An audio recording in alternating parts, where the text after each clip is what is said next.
Yes, people, what is going on? Hope you are all good. The dust has settled on what was an absolutely manic night last night in the NFL for the Miami Dolphins. I am wearing my Fitzmagic jersey that definitely hasn't got Jarvis Landry on the back of it. Celebrating what is, of course, an absolutely massive win for the Dolphins. We are guaranteed a double-digit win season at very, very least. And it gives us a real shot at making the playoffs. Now, let's dive into the game a little bit. I'm not going to kind of go, yeah, this is amazing, because I mean that's gone. That moment's gone. Well, that did feel quite no, I won't do it. There was things that were problematic in this game, and it was by no means the best victory I've ever seen from the Dolphins. But it's a dub, you know, and that's one of the main things. So yeah, I'm very happy, obviously, for that. But it wasn't, by any stretch of the imagination, perfect at all. Tua really struggled. I don't know why. I'm not sure why. I don't know if anything's come out since I've been recording this, or when you're watching it, or maybe something I've missed being in the UK. But yeah, he didn't have his best game ever. We still missed Devontae Parker. He was out. Jakeem Grant went out early doors as well with an injury, although I'd be honest, I don't think that actually was a problem at one point, because every time he managed to get the ball in his hands, he managed to not be a nightmare for himself, but he used to just make the job harder. He just made the job harder for himself at times. I like Jakeem, but I do think he's a return specialist rather than a second wide receiver. I still think we need to get to a massive help. But anyway, let's dive into Tua a little bit. He obviously got hooked off with Ryan Fitzmagic coming on and saving the day, if that's what you want to call it.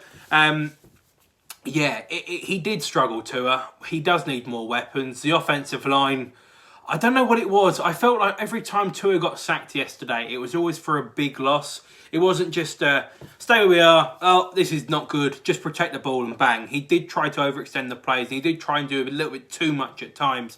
And he used to drop back 3, 4, 5 yards and stuff.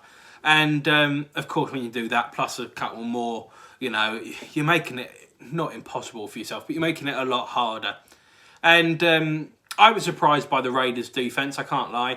But again, we should be able to beat them. And obviously, being a defensive team, they had two big threats, Aguilar and Waller. And did we deal with them? No, not really. We dealt with what was bad players elsewhere for the Raiders, but we didn't deal with their two best playmakers, who didn't have a field day, but could have made life a lot harder for us if given the opportunity. Yeah, it was a bit of a weird one. The defence didn't have a takeaway. We stopped on 4th down, which is great, but not a turnover, really. Yeah, it was one of those things. Tua needed all the help he could get yesterday, and it wasn't coming. Same thing kind of like when we played the Broncos. But one thing I will say about Tua being taken out is, look, it shows what we've still got in Fitzmagic. I could sing the song if I really wanted to, but I can't be asked because I'm really cold. Yeah, it's been a terrible few days. Sorry, this is why the video is late in terms of weather in the UK. Is shocking. Just a side note. But no, look, it shows we've got Fitzmagic. I'm really happy that we have. This is what he can do when given the opportunity. Is he going to come back next year? No, I don't think so. I'd actually like to see him on the coaching staff. I don't know if that's his thing or not. I'm not too sure. Maybe he just wants a few years away, or maybe thinks he can still play, and I'm not too sure.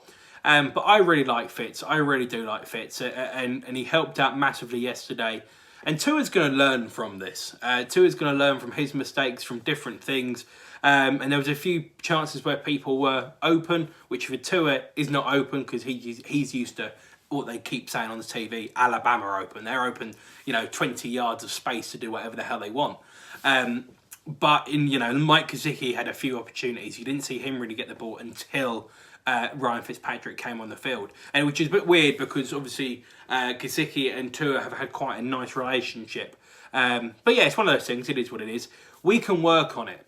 But the main thing I want to take away from this is Tua comes in, Fitzpatrick comes in, Tua goes out, whatever. That is, not humility, I suppose, that's the wrong kind of word, but that's the circumstance that Tua's got to be able to deal with. This is not good enough. This is what happens if you're not good enough. Now, I think the play calling for the last 2 weeks especially has been a bit But especially yesterday, I thought it was dreadful. I don't see Chan Gailey coming back next year, personally. I don't know whether that will stay the case or not. But for a really good defensive team to have an offense that is a bit, yeah, even with a rookie quarterback, you're kind of starting to ask questions about what's going on in the OC kind of situation and stuff. I like certain things that we do. I really hate others. There's no kind of middle ground. And if we find that middle ground, that's the kind of conservative stuff that I want to see. And then we can go and let the ball rip if we really have the opportunity and it comes down to it. But of course, Fitz comes in and saves the game.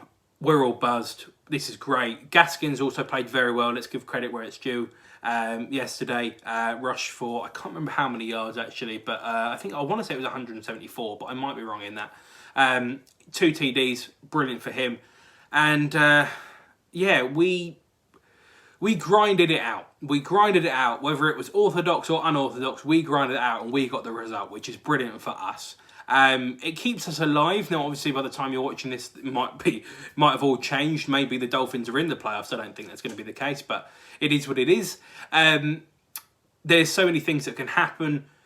We have to go and try and win the game against the Buffalo Bills. That's all we can do. Are we going to go and make the Super Bowl? Probably not. Don't want to be the bearer of bad news. We're probably not going to go make the Super Bowl.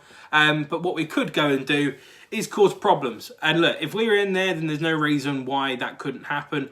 Devontae Parker looks like he's going to be back for next week. And if we could get him back at exactly the right time, then Jesus Christ, we've got a chance. So that's what we've got to do. Now, obviously, the Buffalo score may be different. I hope they lose. I don't think they will against the Patriots.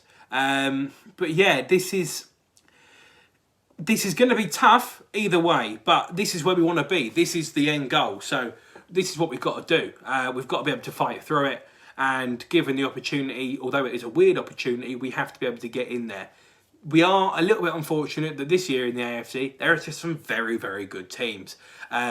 We've had a very tough schedule, so have the Bills.